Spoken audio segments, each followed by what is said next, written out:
Welcome to my room. I wanted to try something new today. I wasn't really feeling my living room setup for some reason, and I also just got this new fan, this new decor. She's so slay. Today's a rainy day. I just wanted to stay in my PJs and in my little blankets and my cozy stuff, so it just seems fitting for me to do this podcast today in my bed. 1 second. Okay, I turned the lights on. I hope that looks good. I'm not really sure, but whatever. I did a really silly thing yesterday that I knew as I was doing it actively that this was a waste of time and I was just procrastinating.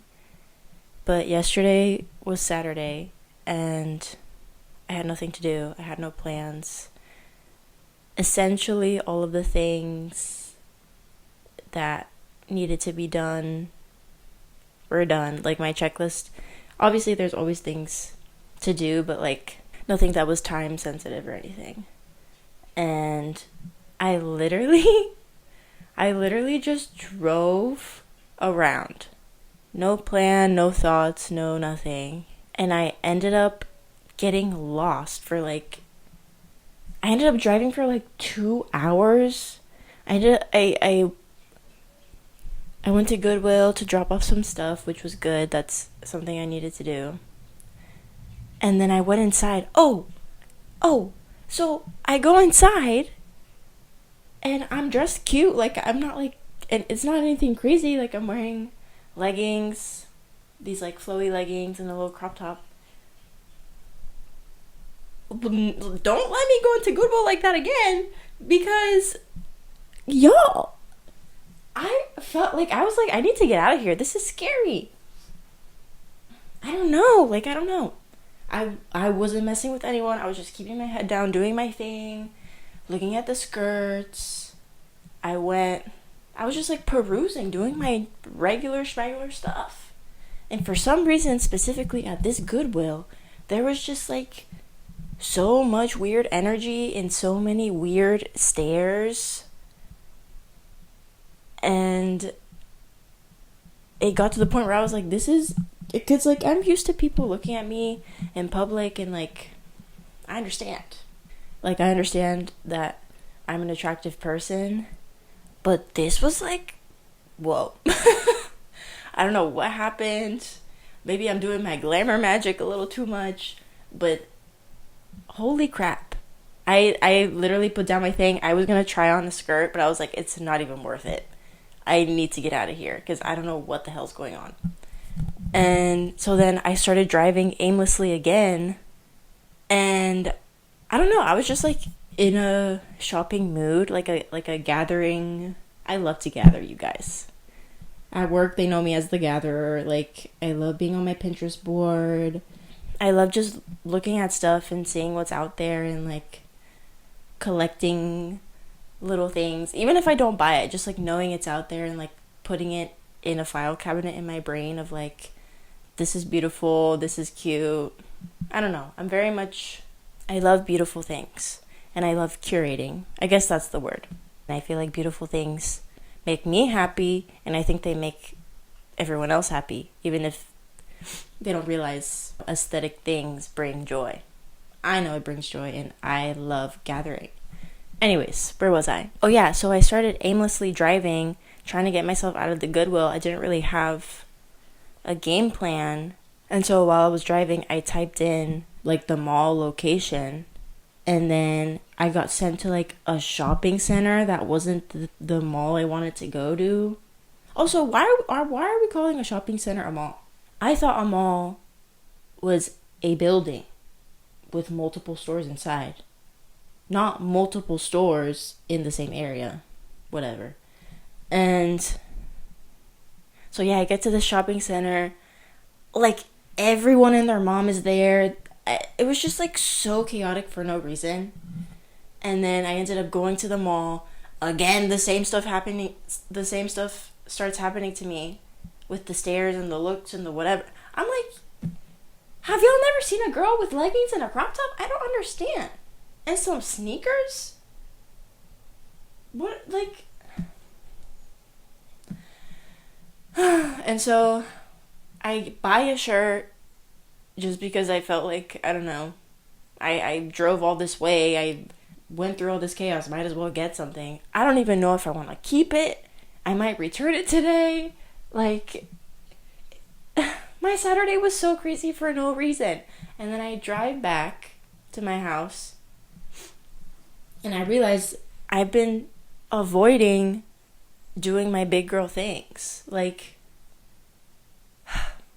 it's so annoying, but I needed to do like some insurance stuff for my new car and like financial whatevers, which that's not my cup of tea. That's like, if I had to say on how important that stuff was, it would be at the very bottom of the list. That's not true, obviously.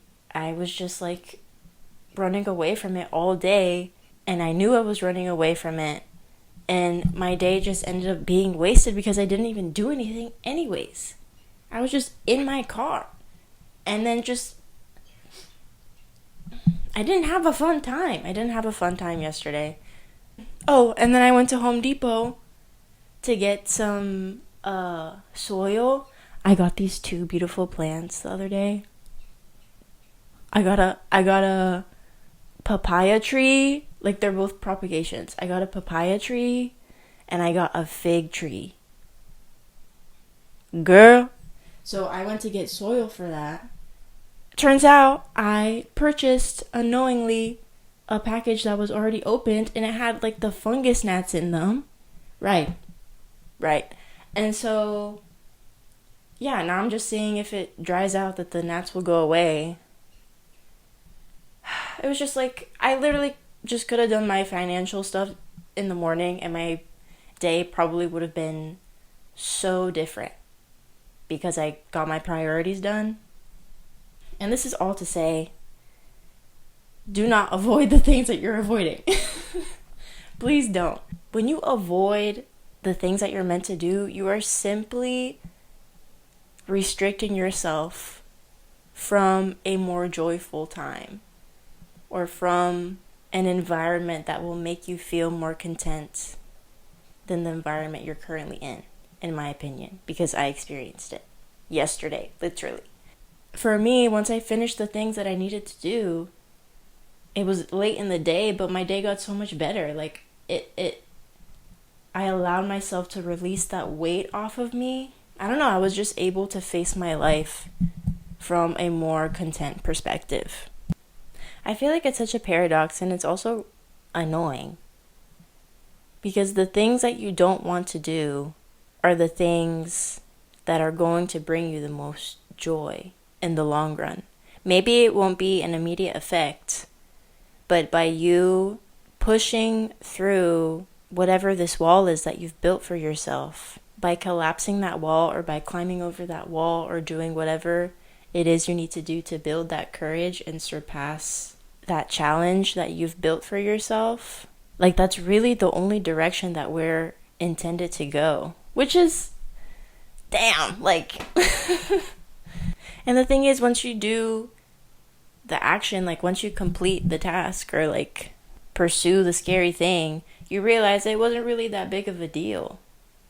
We build so much in our minds. I talk about this every freaking podcast, it seems, because it's just, I'm in that phase of conquering the scary stuff and realizing that it's not actually scary, it's all a facade.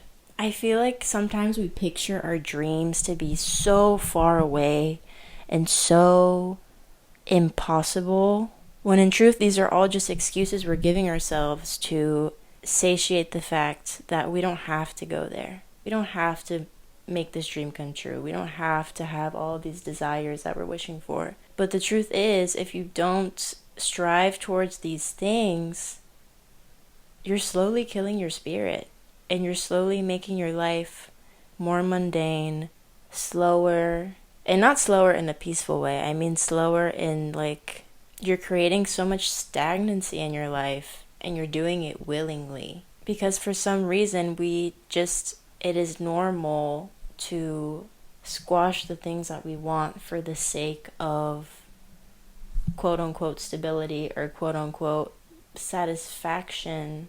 But like, satisfaction according to who? Fulfillment according to who?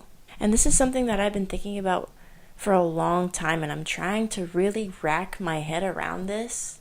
But why are we so adamant in believing that what we want, we can't have? Everything that is put in your mind, all of the dreams that you have, all of the aspirations you are craving, they are in your head for a reason. And I don't think your spirit would allow those thoughts in if they weren't doable, if they weren't achievable, if you didn't have the resources to live up to that potential. I simply don't think that's true. Like, I have never wanted to be a doctor. I've never wanted to be a lawyer. I've never wanted to be a judge, etc., etc. Like, those positions are never something I've been interested in. There are some people that want to be doctors and lawyers. They love that. To me, that makes absolutely no sense. I simply do not have the brain for that. Therefore, those aspirations have never entered my soul because I don't think that's where I belong. I have, however, always dreamed about being a creative, being an artist, a writer, speaking my mind, being in this sort of setting. And look at me. I've done it. And there were so many years where I tried to resist it, and I tried to go down the path of, like, I don't know, something more STEM related, a career that is considered to be more stable and more successful. But I couldn't. I couldn't. I guess all that is to say, whatever's on your mind, if it feels like it's something that you need to do, then I think you should do it. Because I don't think those thoughts are going to go away until you do it. And I think because those thoughts are not going away, it is a sign that what you're feeling is correct. And all of the other voices that come screaming at you when you try and justify not to do that thing, I don't think that's you. I think those are the other people that have been telling you not to do it. But if there's this little, like, soft, gentle, kind energy that enters your force field, and it's consistent, it feels safe, even if it sounds crazy, even if it sounds undoable or really, really out there, I think that's some version of you that exists, that is trying to lead you in the right direction. It's not going to force you. It's never going to force you. But it's always going to be there. And I hope that for everyone that would rather listen to the intense, ego-driven thoughts, I hope everybody gets the courage to listen to that little voice a little more every day. Because I didn't. And it was hard. And it took a long time. But I can say with my full chest that it was absolutely worth it. Okay, that's all I have to say for today. Thank you guys for listening as always. Okay, bye.